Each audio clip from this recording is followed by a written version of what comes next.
Welcome to the channel जय हो study. My name is Priyanshu Dubey. आज छोटा सा एक टर्म उठा रहे हैं वेद का। टर्म है वेदांग।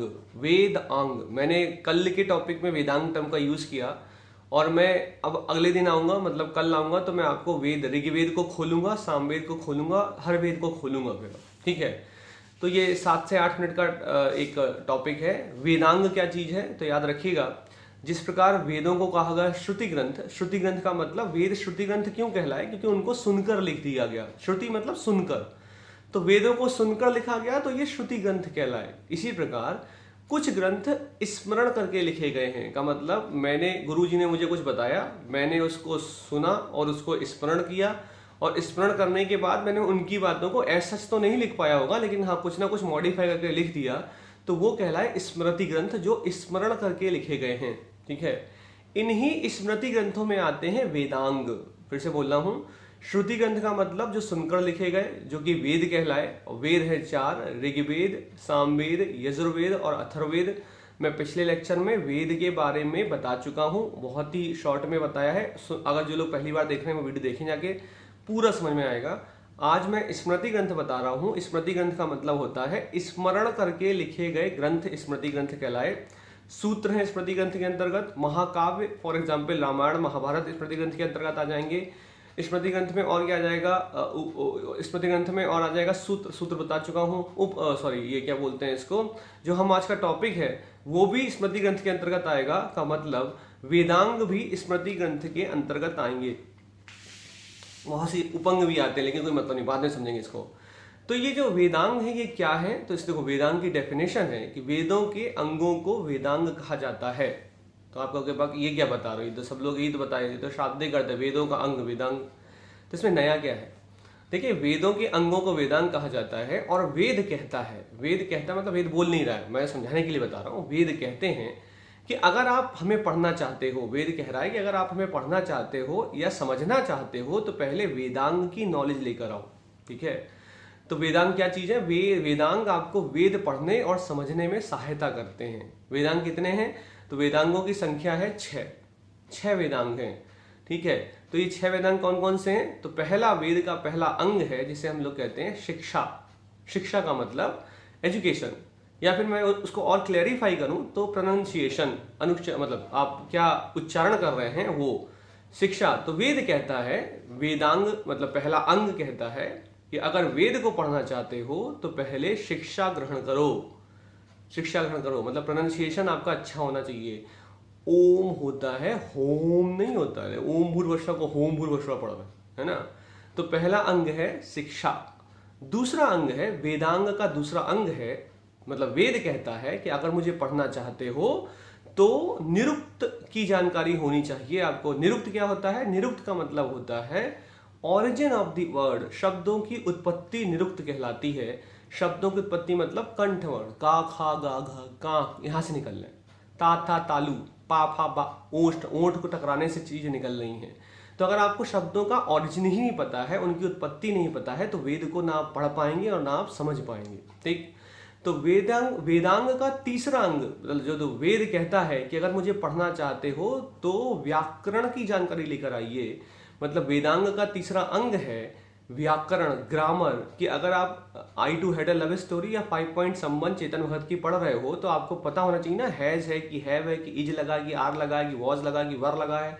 तो वेद कहता है कि मुझे पढ़ना चाहते हो तो सहाताओ ते विभक्तियों का रूप, गच्छति गच्छान गच्छसि गच्छामि, क्या फर्क है इनमें, ये व्याकरण अगर आप पता करके नहीं, अगर आप व्याकरण आपको नहीं पता है तो आप वेद पढ़ने और समझने में सक्षम नहीं हो पाएंगे। ठीक, वेदांग का चौथा अंग है जो कहता है छंद। छंद का मतलब हनुमान चालीसा पढ़ते होंगे तो हनुमान चालीसा में आप देखते होंगे चौपाई छंद, पवन तनय संकट हरण, चौपाई छंद है ये, है ना। तो छंद को पढ़ने का भी एक तरीका, एक सलीका होता है। तो वेद कहता है कि अगर मुझे पढ़ना चाहते हो, क्योंकि वेदों के अंतर्गत मतलब आप जब वेद पढ़ना शुरू करोगे तो उसमें चौपाइयाँ हो, कुछ ना कुछ ऐसा होगा जो मात्रा के अनुसार चल रहा होगा। तो वेद कहता है कि अगर आप मुझे समझना चाहते हो तो आपको चौपाई का भी पता होना चाहिए, मतलब आपको छंद का पता, पोएटिक कंपोजिशन का पता होना चाहिए कि हाँ इसको इस तरीके से जाना है, इस तरीके से 2 मात्राएं हैं तो रुक जाना है। तो वेदांग का चौथा अंग, मतलब वेदांग के अंतर्गत जो चौथा अंग आता है वो है छंद, पोएटिक कंपोजिशन। वेदांग का 5वां अंग का मतलब वेद कहता है कि अगर मुझे पढ़ना चाहते हो तो कल्प की जानकारी लेकर आइए। 5वां अंग है कल्प। कल्प का मतलब होता है रिचुअल्स, रीति रिवाज। मतलब वेदांग कह रहा है कि अगर आप कल्प को फॉलो करेंगे तभी आप वेद पढ़ सकते हैं। कल्प क्या चीज है? रिचुअल्स हैं, रीति रिवाज हैं। का मतलब है कि वेदांग देवीय बुकें हैं, देवीय ग्रंथ हैं। वेद जो है वो देवीय ग्रंथ हैं, और अगर वो देवीय ग्रंथ है इसका मतलब पूजनीय है। पूजनीय है तो अब ऐसा थोड़ी ना कि वॉशरूम चल होके आए हैं, हाथ नहीं धोए, हाथ भी धो लिए, नहाए नहीं, जो जैसा लिखा है, और आप बैठ के वेद आपको खोल के पढ़ने लगे, है ना। तो वेद को पढ़ने की प्रक्रिया, एक रीति रिवाज है उसको पढ़ने की। सफेद कपड़ा पहनिए, जनेऊ होना चाहिए, यज्ञोपवीत संस्कार होना चाहिए, उसके बाद आप सब कुछ करेंगे, गणेश जी को स्थापित करेंगे, फिर उनका आवाहन करेंगे, फिर शुरुआत होगी। तो ये कल्प मतलब ये रीति रिवाज हैं जो आपको वेद पढ़ने से पूर्व आने चाहिए, करने ही होंगे। ये वेदांग का 5वां अंग था। और वेदांग का 6ठा अंग, अंतिम अंग कहता है कि अगर वेद पढ़ना चाहते हो तो ज्योतिष का ज्ञान होना बहुत आवश्यक।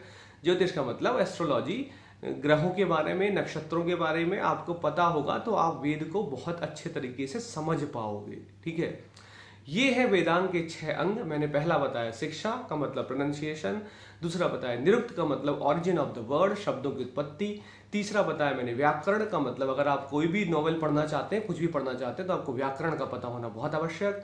चौथा बताया मैंने छंद का मतलब पोएटिक कंपोजिशन, किस प्रकार पढ़ना है। पांचवा बताया कल्प का मतलब रीति, मतलब रिचुअल्स, और छठा बताया मैंने ज्योतिषी। तो ये हैं वेदांग के 6 अंग। यूपीएससी कई बार क्वेश्चन पूछ चुका है कि इन वेदांगों के अंतर्गत कौन सा अंग नहीं आता। हमको याद ही नहीं होता कौन से वेदांग है, हम उसको देखते हैं बस रट लेते हैं, रट पाते नहीं कि वो वही कल्प भूल जाएंगे तो ज्यादा होगा तो छंद भूल जाएंगे, बाकी तो याद रहता। कल्प छंद निकल जाता दिमाग से, पता नहीं क्या। निरुक्त निकल जाता कभी कभी तो दिमाग से कि निरुक्त क्या है, रट रहे हैं निरुक्त निरुक्त निरुक्त, पता नहीं मीनिंग क्या है इसका।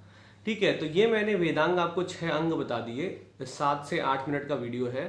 एक क्वेश्चन अगर वेद में जाता है टफ, अगर कठिन पूछेगा तो वेदांग ही पूछ लेता है वो, तो ध्यान दीजिएगा। वेदांग स्मृति ग्रंथ हैं, श्रुति ग्रंथ नहीं है। वेदांग 6 अंग हैं, और वेदांग क्या चीज है? वेदांग के अनुसार वेद पढ़ना और समझना है तो पहले वेदांगों को समझना पड़ेगा। 6 अंग मैं आपको बता चुका हूँ। चैनल को सब्सक्राइब करिए, लाइक करिए, वीडियो को शेयर करिए, क्योंकि अब मैं विनती नहीं कर, मैं विनती करूं कि भैया मतलब ये कर दो वो कर दो।